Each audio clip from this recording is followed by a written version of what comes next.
অহং জ্ঞান সহজে ছাড়তে পারে না।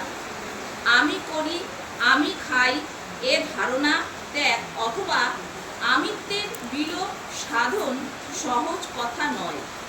ভগবানও আমি অভিন্ন এ জ্ঞান হলে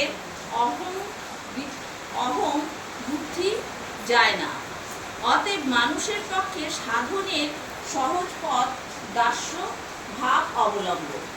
ভগবান প্রভু, আমি তার ভৃত্য, এ সংসার তার, এ রাজত্ব তার, যা কিছু দেখি সবই তার, আমিও তার।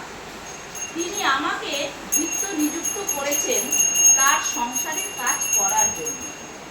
আমি যা কিছু করি তারই কাজ করি, তারই প্রীতির নিমিত্তে।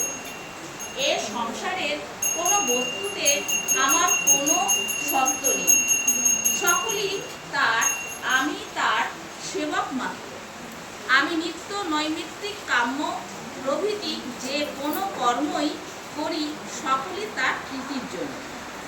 অতএব ভক্তির পথে দাসভাবে ভগবানের সাধনাই